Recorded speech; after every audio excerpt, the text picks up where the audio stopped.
By what is effectively a circumstance of complete chance, both of our final episodes for 2018 involve a very small amount of gender issues.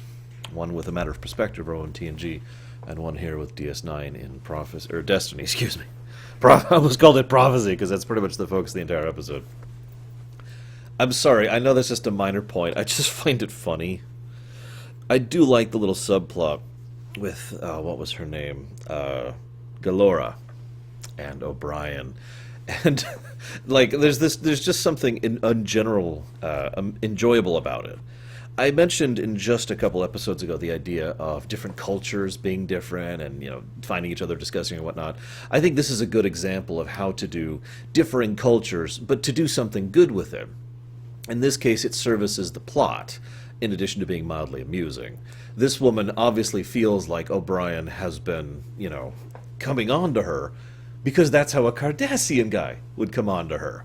Now, he is, of course, not, because, well, A, he's O'Brien, and he's not the cheating type, but B, and more to the point, that's not how humans do mating. Or I shouldn't say, that's at least not how he does mating rituals. Obviously, humans is kind of a grand statement, isn't it? We're a little more diverse than just Terran, but anyways. And I also love how, as a consequence of their interactions, we reveal some gender bias by her. Because on Cardassia, apparently, the guys just are not that good at engineering. Now, I don't know if that's actually true or not. That could just be a byproduct of the Cardassian Union.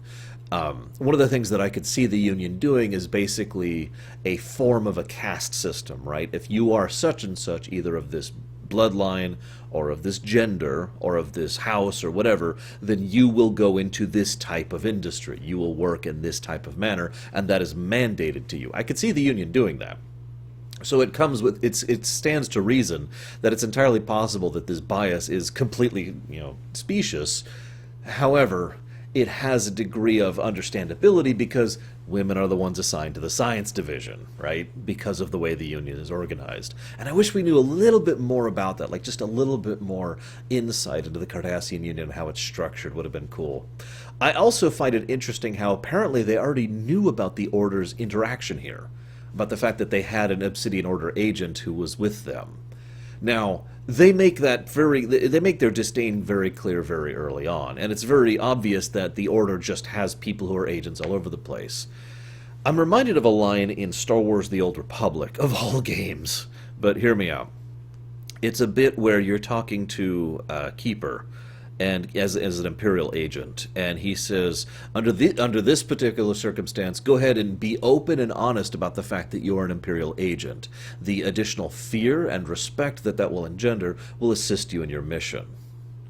In other words, I've always kind of liked the idea that some of the Obsidian Order agents are basically running around with giant neon signs over their heads saying, I'm an Obsidian Order agent, because that way that everyone else knows the Order's watching them, because they're right there. And there's a lot of legitimate value in that kind of a thing, which I like.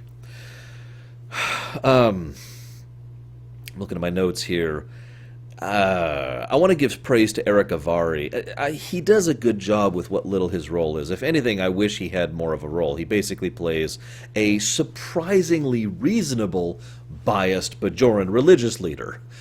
I know that sounds strange, but it would have been very easy for another actor to play this as a mad raving lunatic, or some kind of mad prophecy thing, or oh my god, death to the Cardassians. But Eric Avari, who I do enjoy as an actor in general, manages to add some simple humanity to it, for lack of a thing. Actually, I don't want to use humanity. Some simple humbleness to his role. He comes across someone who really does legitimately believe this, but does have biases, which he acknowledges by the end of the episode.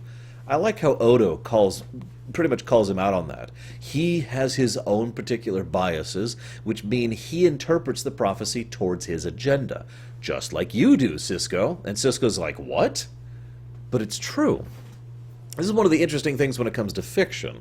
You can make a prophecy that is 100% true, but if you want to do something with that, there's a lot of ways to do it, and apparently they considered many of those routes when they were making this episode. Maybe a prophecy about him being the emissary and it becoming more and more true as they fight against it more and more, or maybe there's going to be this prophecy that was going to be this joyous happiness thing or whatever. But anyways, when you present a prophecy like this and you deliberately do it with with older terms, because obviously someone 3 millennia ago doesn't know what a comm relay, a comet, or a wormhole are, right? You allow interpretation. And that's, I think, one of the more interesting aspects of this episode. It's something that can only really properly be discussed in a fictional environment, because in fiction, the writer can say this prophecy is true, and it is an absolute truth. That's one of the advantages of fiction, is that we can have the very concept of truth, which we are lacking in real life. So I like that idea of, okay, I'm going to interpret it this way, you're going to interpret it this way, and everyone kind of interprets it in a different direction. Sisko himself also brings up one of the other fascinating aspects here. This is a prophecy from 3 millennia ago. If you brought a Bajoran from 3 millennia ago and dropped them right here into now, there's a pretty good chance that Bajoran would literally not be able to talk to their fellow Bajorans. Maybe not even fully recognize the environment they're in. 3 millennia is a long damn time, and for once, the writer seemed to actually acknowledge how long that is, and how distant that is. And as an aside, I like how this prophecy thing doesn't come out of nowhere. We already know, and have established in the very first episode, that the prophets, which are actual things, have a non-linear sense of time, and thus have no problem communicating certain information to certain people if, for whatever reason, they choose to do so. Hence the prophecies. But again, as Sisko points out, 3 millennia, language differences, if absolutely nothing else, is a problem. Picture this, if you will. Imagine if Kaiwin was the leader of the Bajoran religion 2 millennia ago. Now, she has been handed these prophecies, and she wants to make sure they're being transferred in and kept forward. A new copy of the prophecies is being put forward. Now, Kaiwin is a selfish, greedy politician. Excuse me for being redundant. So, what we have here, a Type 2 politician, I should be more clear about that.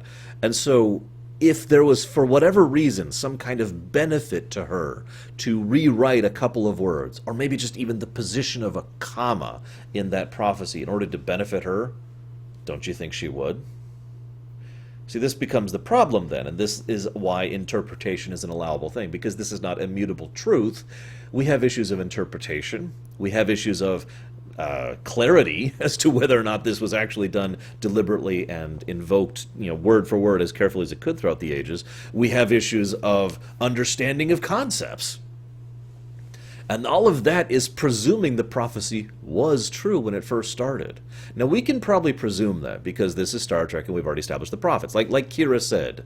Kira flat out was like, look, I can actually explain this to you in a Starfleet way, and she does so, and I'm actually with her on that. She does a pretty good job of it. But I like Dax's approach a little bit better. Because what Dax says is, if this prophecy didn't exist, what would you do? And Sisko says, well, this is what I would do. And Dax says, then do that. I'm reminded of an episode of TNG, which I have not covered yet. I can't actually think of the name of the episode. It's when a time traveler from the future comes back, and he's like a historian, right? And some stuff happens.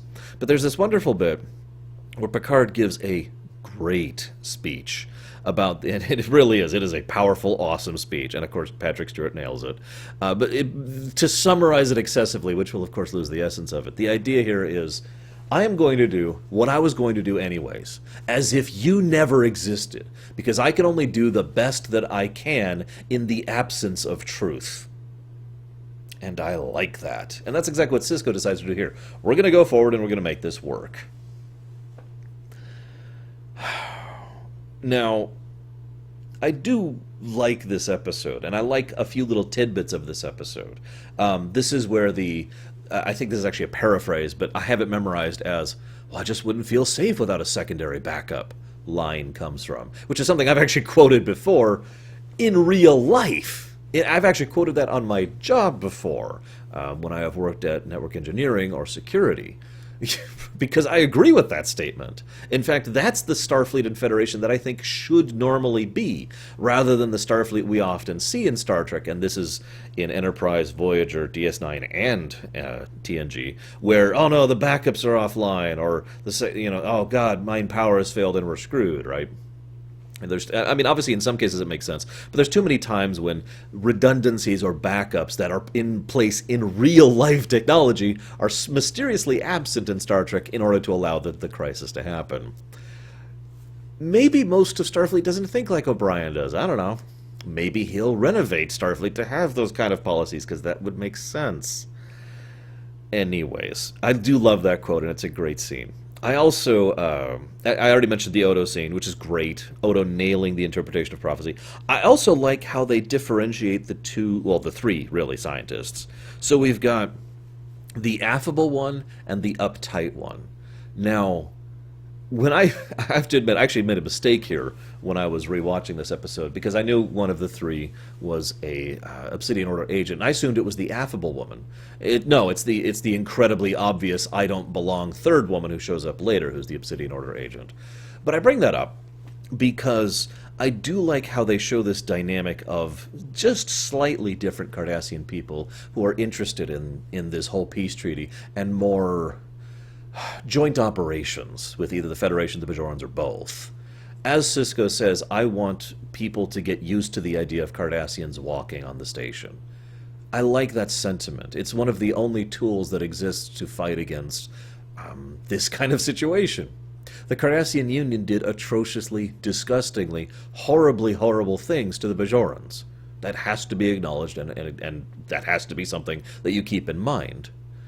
However, the only way there's only going to ever be some kind of lasting peace between the two is if there is a sufficient amount of time spent normalizing interaction with people who are not disgusting monsters from both sides, right?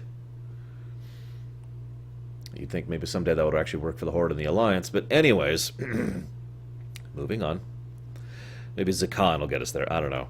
A couple other quick notes I like. I like the intro, you know, the Kanar, which has been portrayed differently in this show several times, actually. This is going back to the syrupy kind of a thing. The idea of Cardassian customers. Why are they still mistreating Quark? I've mentioned before that that's a weirdly recurring trend in the series, that they just kind of treat Quark like plech, and he just kind of takes it for whatever reason. I know, comic relief. I do also love the 34th and the 35th rule of acquisition, because both of them are very true, and probably some of the only rules of acquisition that I'd actually adhere to. Peace is good for business. War is good for business. Anywho. So, I didn't finish talking about the... I like the fact that the one Cardassian woman who starts to really generate an actual rapport with the crew and ends up really helping us out is the one who is the uptight one. The reason I wanted to say that is because, in my opinion, the affable one is faking it. I could be wrong about that. Obviously, she's not the Obsidian agent, so duh. But I like the idea that she's just someone who is far more polite and far more respectful. I shouldn't say respectful, that's the wrong word. Far more used to social interaction. Whereas the other woman, Galora, she is an engineer, and so she's a lot more honest. In other words, that what we're seeing is not some kind of mask, or not some kind of, this is, you know, I must portray myself in this kind of a way. That's actually her. And, you know, very blunt and semi-antisocial. But when you earn her respect, you have it for keeps. Hence why she ousts the Order agent and allows them to understand that there was no actual mistake. Not because she cares about the Federation, the Bajoran, or the Project, but because she, as an engineer, respects O'Brien as an engineer, and has a great deal of faith in the amount of effort he puts into his work and how much pride he has in that work. I like that. And that's very Cardassian, in my opinion. Little kiss on the cheek, and she's a lucky woman. That was a nice touch at the end, too. I'm sorry. I'm very fertile, if that's what you're worried about. Let's see. I'm looking at my notes here. Secondary backup, Oda's interpretation of the thing, the prophecy. Wow, I guess that's actually all I have to say about it. I don't have much to say about this episode. It is an interesting insight into the ways we can use prophecy in fiction. And now, like I said earlier, we kind of have an out because we know these prophecies, at least originally, were true. We can say that with high certainty. We just have all of the things in between then and now to make that have issues. What I also find kind of funny about this, though, is if you think about it, every single one of these prophecies was probably deliberately placed by the prophets with their interactions through the orbs and the people over a significant period of time. I find myself wondering if that's all part of a pattern, some kind of deliberate effort, or if to the prophets it's just as if they were reading a bedtime story to someone, right? Or a history book, because again, no concept of linear time, right? Just interesting food for thought that I wanted to share. Despite everything, I did find myself enjoying this episode. I hope you've enjoyed. I'll see you guys next time.